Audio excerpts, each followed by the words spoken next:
présente-toi. Bonjour. Moi je m'appelle Anouk, je suis en deuxième année de médecine à Créteil Paris 12. Voilà. D'accord. Bonjour, je m'appelle Robin, je suis en médecine en P2 à la fac de Créteil. Alors bonjour, je suis Juliette Lambert, je suis en deuxième année du coup en P2 à l'UPEC, donc à l'Université Paris Créteil, en médecine. Voilà. Alors je m'appelle Aguila, je suis passée en deuxième année de médecine juste maintenant là.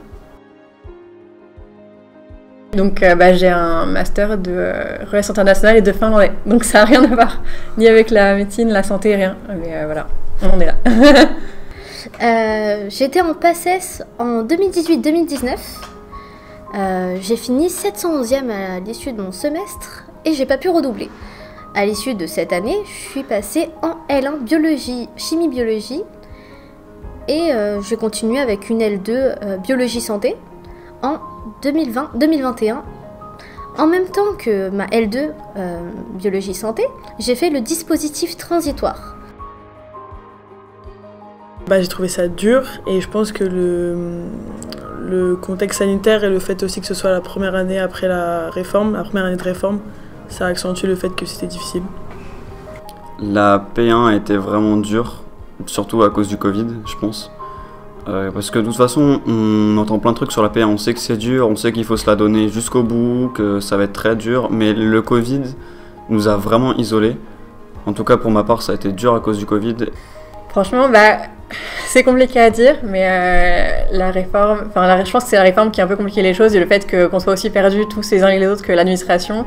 On savait pas, comme du coup disaient aussi les autres tout à l'heure, les règles du jeu. En fait, est-ce que la majeure ça comptait ou pas? Combien il y avait de places, on savait pas. Qu'est-ce qui comptait? Les coefs, on savait pas. Donc voilà, donc il y avait un petit peu un état de doute et d'hésitation pendant toute l'année. Je l'ai très mal vécu. Le deuxième confinement, du coup le premier de notre P1, je l'ai très mal vécu parce que du coup je me suis retrouvé enfermé chez moi à plus voir personne. Alors que quand j'allais à la BE, j'étais avec une pote tout le temps, donc on avait notre rythme, tout ça, tous les jours. Là, c'était vraiment hyper dur. Après, au bout d'un moment, t'as pas le choix, donc tu te mets la tête dedans et tu forces et tu finis par vraiment être dedans et tu le fais. De toute façon, t'as pas le choix, mais ça a été dur. Par rapport au Covid, je pense que personnellement, ça m'a pas que porté préjudice parce qu'il y avait des avantages à ça. Si tu veux, je te les détaille, c'est que du coup, comme on avait cours que en distanciel, j'avais pas tous les trajets à faire, que j'avais pas toutes les tentations de sortir parce qu'il n'y avait pas de sortie et donc j'étais pas jalouse de mes potes qui étaient dans d'autres filières.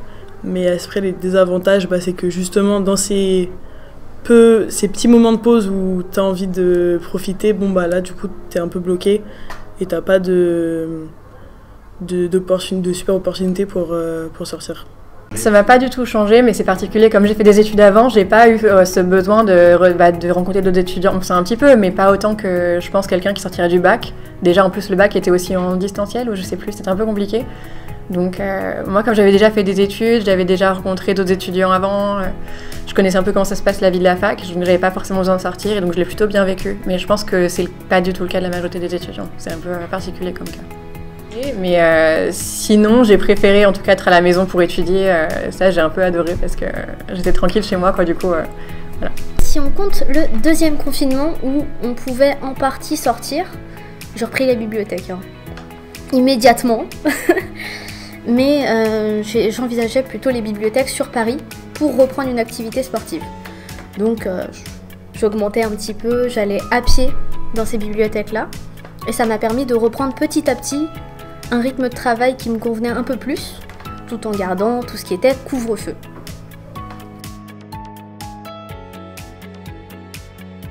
C'est pas oublié parce que les circonstances faisaient qu'il y avait peut-être pas forcément le choix. C'est juste le fait de voir personne, en fait. T'es dans une galère, entre guillemets, t'es dans ta P1, donc tu sors du lycée où t'es quand même dans un cocon, t'es lâché un peu dans la nature et faut que tu travailles tout seul.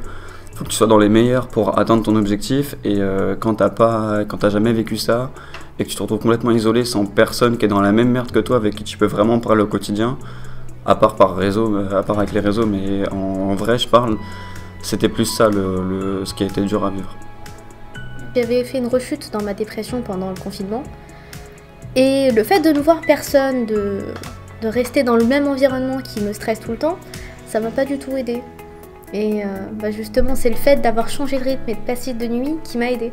Il faut oser sortir de sa zone de confort, même si ça implique de grands changements. Si ça aide, ça t'aide à aller mieux, c'est le plus important.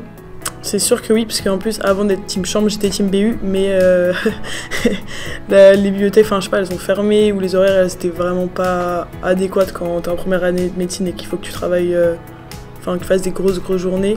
Du coup, je sais pas, à chaque fois, il fallait réserver, il y avait moins de place. Enfin, c'était un peu compliqué, du coup, je me suis mise à travailler chez moi, mais au départ, j'étais pas forcément une grande adepte de ça.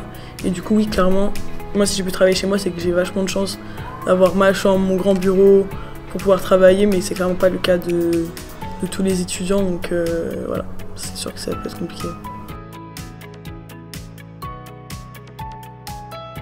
Après, c'est agréable d'avoir une petite page Instagram pour faire des petits défis, mais donc je connais pas assez les assos. Franchement, j'avais vu le tutorat, ce qu'ils faisaient. Les autres, je sais pas, mais le tutorat, c'était cool. Ils ont réussi à maintenir un lien, ça, clairement, ça c'est vrai. Franchement, ça va. Ouais. Merci le tuto. Le tuto, ce que j'ai moins aimé, c'est qu'ils ont un peu galéré à lancer les RT au début, ils étaient assez en retard, et au final ils ont réussi à reprendre. Un truc qui m'a beaucoup aidé aussi, c'est les marraines, les parrains marraines. Ma marraine m'a vraiment aidé, notamment pour les biostats au 2e semestre, parce que j'étais largué et voilà, j'ai passé beaucoup de temps avec elle. Donc je pense qu'ils sont plutôt bien adaptés, ils ont fait du mieux qu'ils pouvaient en fait, je pense. Alors au départ, je connaissais pas trop le tutorat au début de l'année, mais ça m'a beaucoup aidé pour la fin, pour les oraux. Ils ont été super le tutorat, et pour les fiches aussi. Forcément, j'ai regardé un peu les fiches du tutorat. Mais donc ouais, je pense que oui. Juste le tutorat, après les autres associations, je connaissais pas. Mais le tutorat m'a beaucoup aidé, en tout cas pour les fiches de cours, ça, je me suis beaucoup reposée dessus, et c'était vachement bien.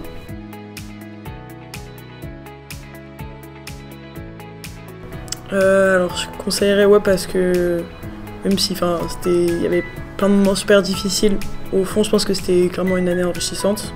Donc à partir du moment où il y a un sens à ce qu'on étudie, on peut apprendre plus.